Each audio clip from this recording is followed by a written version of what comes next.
Good morning. આશા રાખું છું કે તમે અને તમારો પરિવાર સુરક્ષિત હશે અને મજામાં હશો. તો આજે આપણે unit number 5 chapter 5.4 optical fibre. તો મિત્રો, ઓપ્ટિકલ ફાઇબર વિશે સમજતા પહેલાં આપણે કોમ્યુનિકેશન્સનો ઇતિહાસ જાણવો પડે. તો પહેલાંના સમયની અંદર કે જ્યારે ટેલિફોનની શરૂઆત ન હતી ત્યારે ટેલિગ્રામ નામનું ડિવાઇસ વપરાતું અને એના દ્વારા કોમ્યુનિકેશન કરવામાં આવતું. આમની અંદર ન તો ટેક્સ્ટ મેસેજ હતો, ના તો વોઇસ મેસેજ હતો, પરંતુ આની અંદર એક પ્રકારનું ડિવાઇસ હતું કે જે પેપર ઉપર મોર્સ કોડ પ્રિન્ટ કરે અને એને ડીકોડ કરી અને મેસેજને રીડ કરવામાં આવતો. ધીમે ધીમે કમ્યુનિકેશન્સની અંદર ડેવલપમેન્ટ આવતું ગયું અને આ ડેવલપમેન્ટની અંદર ટેલિફોન કમ્યુનિકેશન સ્ટાર્ટ થયું. ટેલિફોન કમ્યુનિકેશન્સની અંદર only allows on voice communications through a electrical conductor like a Bharat Sanchar Door Nigam VSNL first telephone ઇન્ડિયાની અંદર લોન્ચ કર્યો અને આ ટેલિફોન દ્વારા ઓનલી વોઇસ કોમ્યુનિકેશન શક્ય બન્યું. ટેક્સ કે બીજા અન્ય કોઈ માધ્યમ હતા નહીં. ત્યારબાદ ધીમે ધીમે ફર્સ્ટ જનરેશન્સ એટલે કે વાયરલેસ કમ્યુનિકેશન સ્ટાર્ટ થયું અને રેડિયો કમ્યુનિકેશન સ્ટાર્ટ થયું. ત્યારબાદ 2G કે જેમની અંદર ટેક્સ્ટ મેસેજ અને વોઇસ કોલ બંને કરવાની સુવિધા અને ધીમે ધીમે મોબાઈલની શરૂઆત થઈ.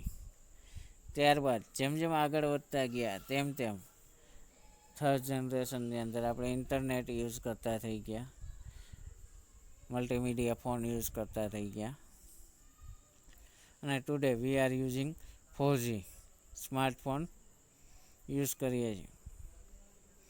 એના દ્વારા આપણે યુટ્યુબ અને બધી જ વસ્તુ સ્પીડથી ચલાવી શકીએ છીએ. નિયર એબાઉટ 10 Mbps સ્પીડ એ આપણે ચલાવી શકીએ. આ બધા માટે આપણે જો કોઈ જવાબદાર હોય તો એ છે ઓપ્ટિકલ ફાઇબર કેબલ.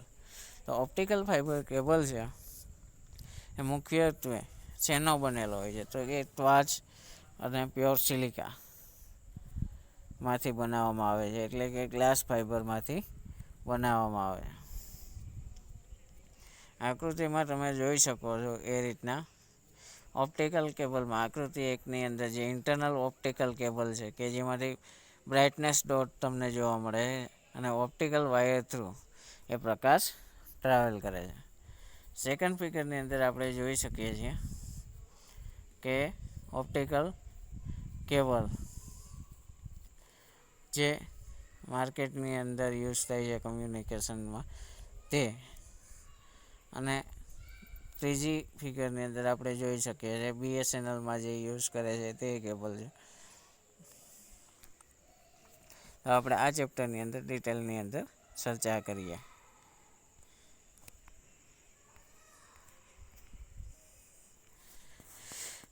તો ઓપ્ટિકલ ફાઇબરનું કન્સ્ટ્રક્શન જોઈએ તો optical fibre is generally made by core, cladding, coating, strength members and outer jackets.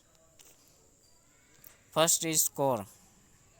The core is the main heart of the optical fiber and it is made by pure silica or quartz or glass fiber. And today we are using the high transparent PPC plastic material. So glass fiber is just diameter of glass fiber is the core is 50 micrometer and cladding diameter is 50 to 100 micrometer and then outer coating is protect to light into fiber and strength member is protect to optical fiber and outer jacket is protect to environmental issues like moisture, sunlight, electric shocks. So we are discussing in the optical fiber is divided into three portions like a core. Core છે એ સૌથી અંદરનો ભાગ છે જેને પ્રકાશનો માર્ગદર્શક વિસ્તાર કહે છે અને તેનો વ્યાસ લગભગ 50 માઇક્રોમીટરનો હોય છે. એટલે કે કોર છે એ ઓપ્ટિકલ ફાઇબરનો હાર્ટ છે કે જેમની અંદરથી પ્રકાશ છે એ ટ્રાવેલ કરે છે. Second portion is cladding. Cladding તે મધ્ય ભાગ છે કે જે કોર ઉપર કોટિંગ કરેલું હોય છે અને કોરને ફરતા આવેલા આવરણને ક્લેડિંગ કહે છે. તે કોરના વક્રીભવનાંક N1 કરતાં ક્લેડિંગનો વક્રીભવનાંક N2 હંમેશા નાનો હોય છે. ક્લેડિંગની જાડાઈ તેમાંથી પસાર થતા પ્રકાશની તરંગ લંબાઈ જેટલી અથવા તો તેનાથી બમણી રાખવામાં આવે છે. એટલે કે ક્લેડિંગ અને કોર બંનેના ડાયામીટર છે આપણે સમજ્યા કે ભાઈ 50 માઇક્રોમીટર સુધીનો કોર હોય છે અને 50થી 100 માઇક્રોમીટર સુધીનો ક્લેડિંગ હોય છે. હવે આ જે છે એમાં કોરનો રિફ્લેક્ટિવ ઇન્ડેક્સ એ વધારે રાખવામાં આવે છે કમ્પેર ટુ ક્લેડિંગ. શા માટે? તો એની પાછળનું રીઝન એ છે કે કોરમાંથી જો પ્રકાશ મે બી લીકેજ થાય અથવા તો કોરની બહાર જતો રહે તો એને કારણે ડેટા લોસીસ થવાની શક્યતા વધી જાય. ક્યાંથી ડેટા લોસ થાય છે. આ લોસ ન થાય એટલા માટે આપણે ક્લેડિંગ લગાવીએ છીએ અને એનો રિફ્લેક્ટિવ ઇન્ડેક્સ કોર કરતાં ઓછો હોય છે અને જેના કારણે પ્રકાશ છે એ ફરી પાછો કોરની અંદર દાખલ થઈ અને ફરી પાછો તમારો વિથઆઉટ લોસીસ ડેટા ટ્રાન્સમિટ કરી શકો. શીથ. શીથ છે એ સૌથી આઉટર એરિયા છે જેને આપણે સ્ટ્રેન્થ પ્રોવાઈડર અથવા તો આઉટર જેટેક છે એ છે એ શીથની અંદર આપણે લઈ શકીએ અને એ શું કરશે કે બહારના એન્વાયરોમેન્ટલ ઇસ્યુઝને સામે કેર કરશે અને તમારો ફાઈબર છે એની લાઈફ ઓપ્ટિકલ ફાઈબરની લાઈફ 10 years to 20 years સુધીની હોય છે. બીજો ફાયદો ઓપ્ટિકલ ફાઈબરનો એ છે કે તેમાં કોઈ જાતનું ઇલેક્ટ્રિક કરંટ યુઝ કરવાનો થતો નથી જેથી એ ઇલેક્ટ્રિક શોર્ટ સર્કિટથી પ્રૂફ છે. જ્યારે ઇલેક્ટ્રિક કંડક્ટર કોમ્યુનિકેશન છે એમાં ઇલેક્ટ્રિક કરંટ પાસ થતો હોવાથી તેમાં શોર્ટ સર્કિટ થવાના ચાન્સીસ વધારે છે. તો આ હતા ઓપ્ટિકલ ફાઈબરના 3 ભાગ. હવે આપણે જોઈએ આગળ આપણે ઓપ્ટિકલ ફાઈબરના કન્સ્ટ્રક્શન વિશે વાત કરી. હવે આપણે ભણશું ન્યુમેરિકલ એપેચર. ન્યુમેરિકલ એપેચર છે એ ઓપ્ટિકલ ફાઈબરની અંદર લાઇટ પ્રકાશ દાખલ કરવાની પ્રક્રિયા છે અને એને મેથેમેટિકલ ફોર્મની અંદર મેળવવામાં આવે છે. મેક્સિમમ લાઇટ ઓપ્ટિકલ ફાઈબરની અંદર પેનિટ્રેટ કરવાની પ્રક્રિયાને એનો ન્યુમેરિકલ એપેચર કહેવાય. અને આખો જે કોન બને એને કહેવાય એક્સેપ્શન કોન.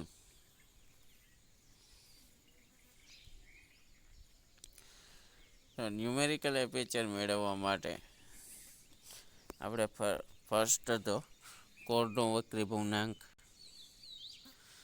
ક્લેડિંગનો વક્રી પૂર્ણાંક અને હવાનો વક્રી પૂર્ણાંક.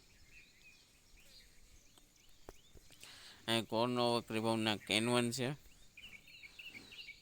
ક્લેડિંગનો વક્રી પૂર્ણાંક N2 છે અને હવાનો વક્રી પૂર્ણાંક N0 છે.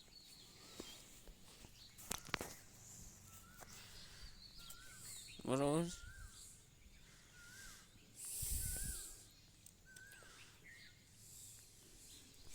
પ્રકાશનું કિરણ ફાઈબર અક્ષ સાથે, આ ડોટેડ લાઈન છે ફાઈબર એક્સિસ છે, એની સાથે બી કિરણ છે એ થીટા ખૂણો બનાવે છે.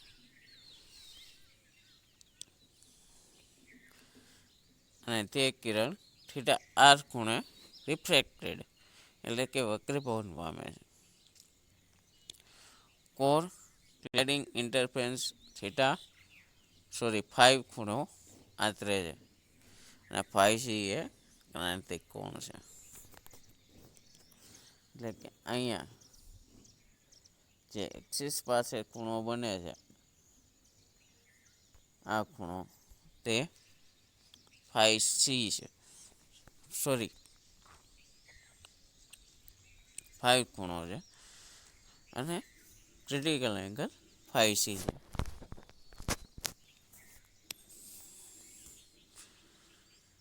અહીં N1 એ N2 કરતાં મોટા હોય તો 5 એ 5C કરતાં મોટા રાખવા પડે, ત્યારે જ ટોટલ ઇન્ટરનલ રિફ્લેક્શન થાય.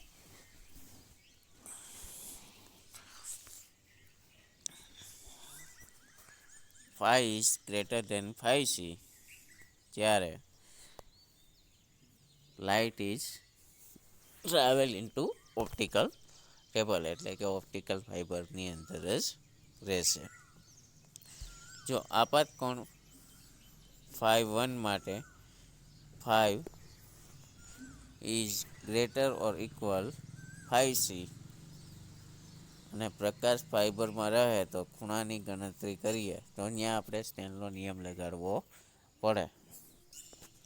તો સાઇન થીટા આઈ ઇન્સિડેન્ટ એંગલ અને આપાત કોણનો સાઇન અને પરાવર્તન અથવા તો વક્રીભૂતનો સાઇન એ કોન્સ્ટન્ટ હોય. તો sine theta i upon sine theta r is equal to N1 upon N2 core cladding reflective index. Equation number 1. હવે જો આપાત કોણનો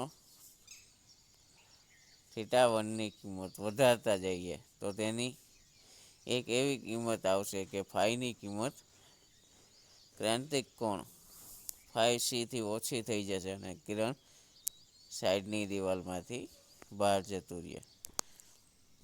એટલે કે આપણે એંગલ વધારતા જઈએ, ઇન્સિડન્ટ એંગલ.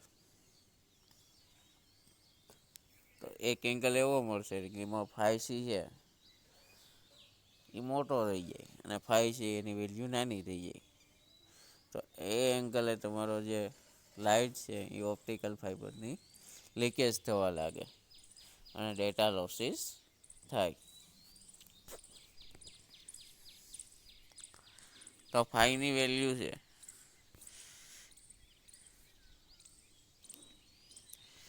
એ મેળવવા માટે આકૃતિ ઉપર આપણે જોઈ શકાય કે 5 ઇઝ ઇક્વલ ટુ 5C હોય ત્યારે થીટા આઈની કિંમત મેક્સિમમ મળે. તો sine theta r is equal to sine 90 minus 5 is equal to cos 5. સમીકરણ 2ની કિંમત આપણે સમીકરણ 1માં મેળવીએ તો sine theta i upon cos 5 is equal to N1 upon N0. અહીં આપણે N0 એ શું લઈએ છે? હવાનો વક્રીભવનાંક. તો મિત્રો તેથી આપણું ઇક્વેશન્સ છે એ sine theta i is equal to N1 upon N0 cos 5, જ્યારે કન્ડિશન આપણી પાસે કઈ હતી 5 is equal to 5C. Critical angle અને કોર ક્લેડિંગ ઇન્ટરફેરન્સ એંગલ બે સરખા હોય ત્યારે આઈની કિંમત મેક્સિમમ મળે. તો sine theta i maximum is equal to N1 upon N0 cos 5C. Equation number 3, કારણ કે 5 ઇઝ ઇક્વલ ટુ 5C. ફરીથી આપણે સ્નેલનો નિયમ લગાડીએ. તો sine 5(1) is equal to N1 upon N2. આ જે આપણે લગાડ્યો છે સ્નેલનો નિયમ એ કોર ક્લેડિંગ ઇન્ટરફિયરન્સ, એટલે કે આપણે અહીંયા લગાડીએ છીએ સ્નેલ્સ લો, બરાબર. તો સાઇન 5i આપણો શું છે ઇન્સિડન્ટ એંગલ, સાઇન 5r છે એ આપણો રિફ્લેક્ટેડ એંગલ થાય. અહીંયા આપણે સ્નેલનો નિયમ લગાડીએ ત્યારે core cladding N1 upon N2 લેવા પડે.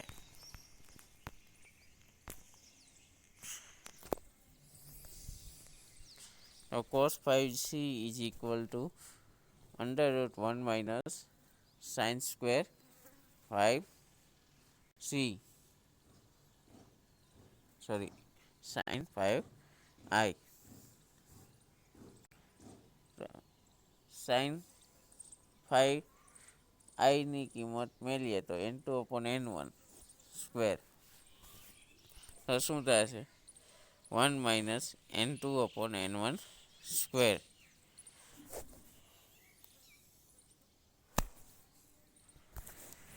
તો સાઇન 5ની મિત્રો કિંમત શું સોરી કોસ 5ની કિંમત મિત્રો શું થશે N1 square minus N2 square upon N1 square. તો આપણે ઇક્વેશનમાંથી અંડર રૂટ બહાર કાઢીએ તો શું થશે N1 square minus N2 square under route ના છેદમાં N1. સમીકરણ 4ની કિંમત આપણે સમીકરણ 3ની અંદર મેળવીએ તો કોસ 5Cની જગ્યાએ આપણે મેળશું under root N1 square minus N2 square upon N1. તો આપણું ઇક્વેશન બનશે sine i maximum N1 square upon N0 N1 square under root N1 square minus N2 square upon N1, જ્યાં N1 કેન્સલ વધશે N1 square minus N2 square upon N0. Equation number 5. જો મોટા ભાગે આપાત કિરણ હવામાં જ દાખલ થતું હોય તેથી N1નો વક્રી ભવનાંક N0નો વક્રી ભવનાંક 1 ગણીએ તો theta i maximum is equal to theta 0 લેતા sine theta 0 maximum is equal to N1 square minus N2 square અને theta 0 maximum is equal to sine inverse N1 square minus N2 square. Equation number 7.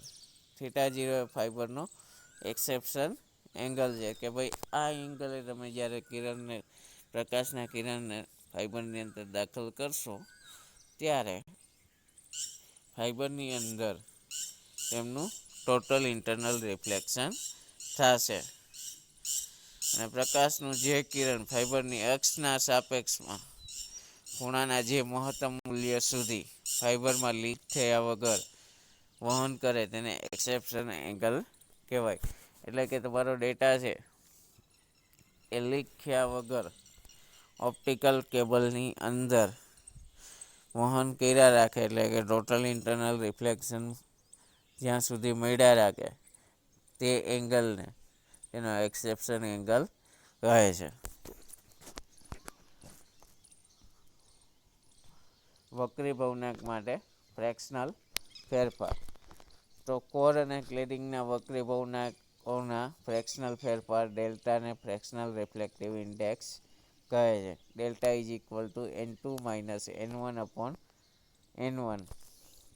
અહીં ડેલ્ટાની કિંમત હંમેશા ધન આવશે, કારણ કે પૂર્ણાંતરિક પરાવર્તન માટે N1 is greater than N2. ફાઇબરમાંથી અસરકારક વહન માટે ડેલ્ટાની કિંમત 1. સામાન્ય રીતના ડેલ્ટાની કિંમત 0.01ના ક્રમની હોય છે.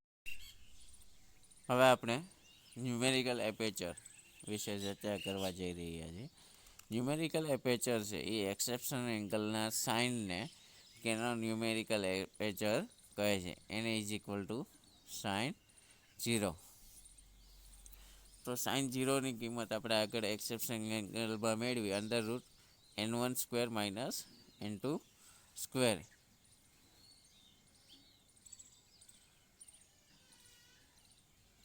તો આપણે બંને બાજુ વર્ગ લઈએ તો શું થશે? N1 square minus N2 square is equal two Na square.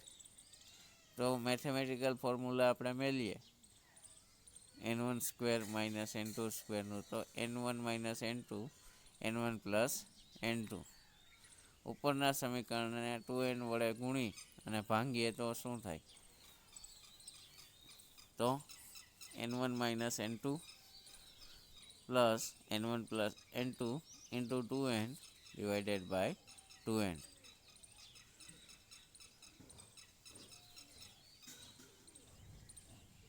તો આપણી પાસે ઇક્વેશન છે ડેલ્ટા ફ્રેક્શનલ ફેરફારનો શું છે? N1 minus N2 upon N1, જે આપણે આગળ ચર્ચા કરી કે જેની વેલ્યુ હંમેશા ધન હોય છે, ત્યારે આપણે ટોટલ ઇન્ટરનલ રિફ્લેક્શન મળતું હોય છે. N1 કરતાં N2ના મૂલ્યો નજીવો ફેરફાર તેમ ધારીએ તો N1 plus N2 divided by 2 is equal to N1 લઈએ તો N1 square minus N2 square is equal to 2 delta N1 square. જેથી Na is equal to N1 under root 2 delta. આમ ફેરફાર ફાઇબરમાં કેટલા પ્રમાણમાં પ્રકાશ સ્વીકારી શકશે તેનું માપ દર્શાવે છે. એટલે કે ન્યુમેરિકલ એપેચરની અંદર મેક્સિમમ કેટલો લાઇટ એક્સેપ્ટ કરી શકશે તેના મેજરમેન્ટ માટે આપણે ન્યુમેરિકલ એપેચરની વેલ્યુ મેળવવી પડે. ન્યુમેરિકલ એપેચરનું મૂલ્ય જેમ વધારે તેમ પ્રકાશ સ્વીકારવાની ક્ષમતા વધારે, અને તેની કિંમત 0.30 થી 0.50 સુધીની હોય છે. તો મિત્રો, હવે આગળ વધીએ આપણે ન્યુમેરિકલ એપેચર પછી ફાઇબરની અંદર જે પ્રકાશ દાખલ કરવાની પ્રક્રિયા છે કે જેને આપણે ઇંગ્લિશમાં કહીએ છીએ મોડ ઓફ પ્રલોગેશન અને ટાઈપ્સ ઓફ મોડ. એમની અંદર single mode fibre index.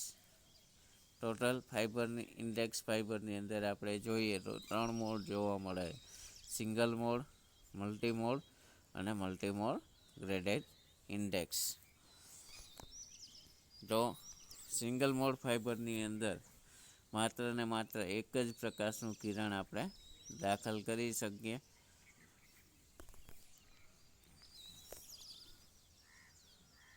Single mode step index fibre core ખૂબ જ પાતળું હોય જે મોટા અને એક સમાન વક્રીભવનાંક ધરાવે છે. તેની આજુબાજુ ઓછા વક્રીભવનાંક ધરાવતા ક્લેડિંગથી ઘેરાયેલ હોય છે. મીન્સ કે તેની આઉટર સાઇડની અંદર કોર કરતાં ઓછો વક્રીભવનાંક હોય તેવું ક્લેડિંગનું લેયર કરેલું હોય. કોર ક્લેડિંગ ઇન્ટરફેસ પાસે અચાનક વક્રીભવનાંક બદલી જાય છે, જેને લીધે સ્ટેપ ઇન્ડેક્સ ફાઇબર કહે છે. પૂર્ણાંતિક પરાવર્તન દ્વારા પ્રકાશ એક છેડેથી બીજા છેડે પહોંચે છે.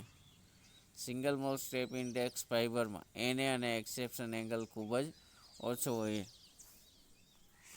મીન્સ કે સિંગલ મોડ ફાઇબરની અંદર એનએની વેલ્યુ ન્યુમેરિકલ એપેચર અને એક્સેપ્શન એંગલની વેલ્યુ નાની હોવાથી it is difficult to penetrate.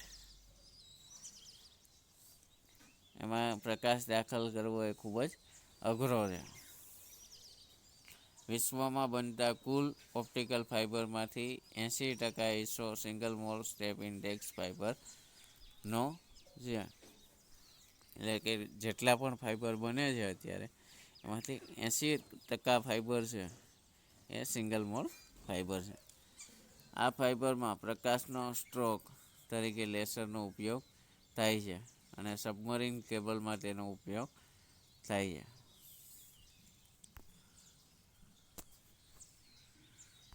તો મિત્રો આજના લેક્ચરની અંદર આપણે સિંગલ મોડ સુધી આપણે રાખશું. આગળના લેક્ચરની અંદર મલ્ટીમોડ ફાઇબર, મલ્ટીમોડ ગ્રેડેડ ઇન્ગેજ ફાઇબર વિશે ચર્ચા કરશું. Thank you very much.